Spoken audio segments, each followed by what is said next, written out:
Bom dia, boa tarde, boa noite. Então vamos para o nosso segundo vídeo, né? Então, para quem não assistiu o primeiro vídeo, eu vou explicar um pouquinho como estão acontecendo as rotinas, né? Como está acontecendo a rotina na aula de língua portuguesa. O que eu tenho pedido para que vocês façam, né? Passou o momento do trabalho, o único trabalho que eu pedi valendo nota foi o trabalho do Barroco, né? Que era obrigatório, estou corrigindo e enviando já algumas notas por e-mail. Depois eu pedi uma série de atividades, leituras, para que vocês fizessem no caderno, com o objetivo de aprimorar os estudos de vocês. Então, qual é a ideia? Que vocês acessem o aplicativo do CMSP para assistir aulas não somente de língua portuguesa, mas também das outras disciplinas, que vocês em língua portuguesa olhem o livro que eu disponibilizei um link. Caso você não esteja conseguindo encontrar o link desse livro, você pode solicitar ao representante da sua turma e ele vai me solicitar e eu envio por ele. Então vocês vão ter o livro de língua portuguesa e a apostila que vocês buscaram na escola. Para quem não buscou, também disponibilizei um link para que vocês consigam fazer as atividades. Então nós estamos fazendo leituras que envolvem não somente literatura, mas também a língua portuguesa de uma forma mais ampla, né? Gêneros textuais, inclusive falando sobre e-mail. E eu vi, inclusive, que tem nos vídeos do CMSP, eles estão falando sobre esses gêneros textuais, mais para frente nós também falaremos por aqui. Agora, voltando no romantismo, hoje a nossa aula é uma continuação da aula sobre romantismo, hoje é o romantismo parte 2.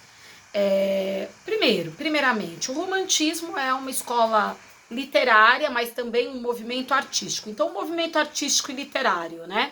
Ele se desenvolveu entre o século XVIII e XIX. Então, se nós formos pensar quais anos fazem parte do século XVIII e XIX, 1700, 1800, no Brasil, mais especialmente no século XIX.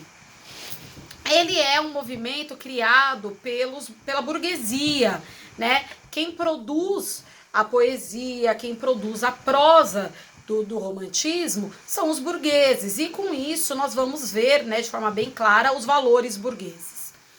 O romantismo é uma escola literária muito ampla porque ele traz três fases, né? Tem a primeira fase, que é a fase indianista, a segunda fase, que é a fase do ultrarromantismo, e a terceira fase, que é o condoneirismo. Mas vamos aos poucos, né? Eu coloquei aqui um slide para que vocês possam acompanhar. Então, vou ler algumas coisas, porque eu sei que alguns alunos são também visuais, então para que fique um pouco mais fácil. O romantismo foi um movimento artístico e cultural que marcou a ascensão da burguesia e da individualidade. Então, individualidade vem a ser uma característica histórica e também uma característica literária dentro das obras do romantismo. Nos séculos XVIII e XIX. No Brasil, se desenvolveu no século XIX. O movimento brasileiro, né, romântico brasileiro, teve como marco inicial a publicação do livro Suspiros Poéticos e Saudades, do Gonçalves de Magalhães, em 1836. Como eu tinha explicado na escola, como que nós fazemos para descobrir o século? Tira-se os últimos dois números, soma 1, aqui ficou 19. Então se desenvolveu no Brasil durante o século XIX. Na poesia é possível identificar ao menos 3 gerações: indianista, ultrarromantismo e condoreiros, né? Continuando. O nosso foco hoje, embora seja um vídeo curto que eu vou produzir para vocês, é a primeira fase do romantismo, certo? O romantismo em cada país tem suas particularidades, né? Na Europa, algumas características se desenvolveram com maior atenção e no Brasil outras. Quais são essas características? Egocentrismo, muito parecido com o individualismo, né? A preocupação muito centrada no eu. Então você vai ter poesias onde o autor vai falar sobre o seu sentimento. Na minha terra tem palmeiras, onde canta o sabiá que aqui gorjeias. Então é um falar sobre a sua vida, né? Ao centro das atenções é o eu. Também muito semelhante a essa poesia que eu recitei um pedacinho do Canção do Exílio, que alguns de vocês inclusive já estão fazendo aí nos videopoemas e estão me enviando.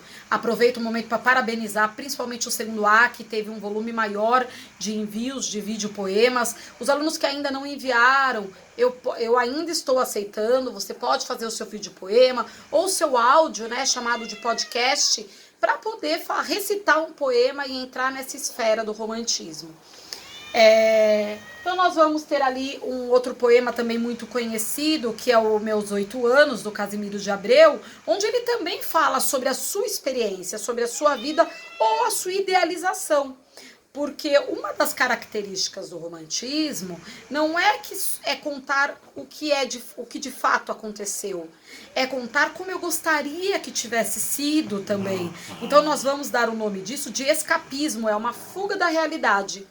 Muitas vezes o autor pode ter tido uma vida muito triste, muito sofrida, mas ao escrever ele fala de uma forma diferenciada, né? A fuga da realidade. Então, meus 8 anos, que saudade que tenho da aurora da minha vida, da minha infância querida que os anos não trazem mais. Então, fala da minha infância, né? O egocentrismo.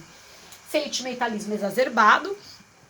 Então sofre-se muito, nós vamos ter naquela obra que eu comentei no primeiro vídeo, em um vídeo também que eu pedi que vocês assistissem, que é o Sofrimento do Jovem Werther, onde o personagem principal que envia as cartas, ele sofre de uma forma assim extremamente exagerada pelo amor da sua vida.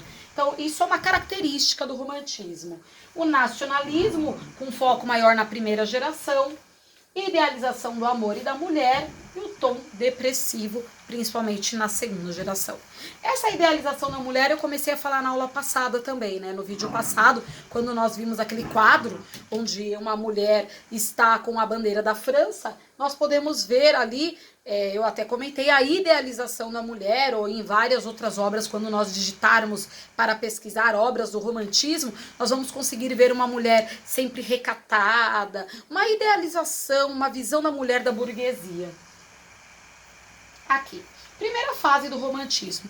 Essa fase ela é muito chamada de indianista, e um dos motivos pelo qual ela é chamada assim é porque há uma volta, né, um retorno ao que aconteceu durante o período ali da colonização ou antes da colonização do Brasil. Então nós vamos ter obras como Iracema, o Guarani, do José de Alencar, nós vamos ter o poema, me fugiu aqui, mas eu acho que eu coloquei para vocês, a Jucapirama, lembrei, Jucapirama, do próprio Gonçalves Dias, que nós vamos trabalhar também. Eu vou deixar um link para que vocês ouçam o poema, né, um áudio poema, para que vocês ouçam o poema Jucapirama, que conta toda uma história de um índio, de uma idealização também desse contexto indígena. Lembrando que José de Alencar nunca esteve entre os índios. Tudo que ele falou foi, o que ele escreveu foi sobre leituras que ele fez, então há ali uma idealização do que ele acredita que é um contexto indígena. Principais características da primeira geração: o nacionalismo, a presença do índio como herói, a descrição do encontro entre o índio e o europeu como uma representação do mito da criação do Brasil, como se o Brasil não existisse, então naquele momento descobre-se, nasce o Brasil. Natureza brasileira exaltada, podemos ver Na Minha Terra Tem Palmeiras, né? Fala de uma forma muito bonita. Um pedaço desse poema, inclusive, está no hino nacional brasileiro. Então há uma idealização da natureza do Brasil. Volta-se aqui o egocentrismo, que é uma característica do romantismo, idealização do amor e da mulher, né? Aqui eu coloquei os nomes dos dois principais autores, o texto, né, o slide, eu tenho consciência que está poluído, mas o que tem de importante aqui são os autores, os dois principais autores dessa fase, Gonçalves Dias, com Canção do Exílio e Jucapirama, e José de Alencar, escritor de Guarani, Iracema, obras que caem no vestibular há anos, né? José de Alencar é um dos principais prosadores do Brasil. Aqui eu coloquei vídeo poema Canção do Exílio. Vamos ouvir um pouquinho do poema Canção do Exílio. Vou fazer essa busca aqui com vocês. Um minutinho só. Deixa eu colocar aqui. Vamos ver se vai dar certo. Opa. Então vamos lá. Vamos ver aqui um vídeo poema, ou melhor, né? Ouvir o poema, ouvir a recitação do poema Canção do Exílio.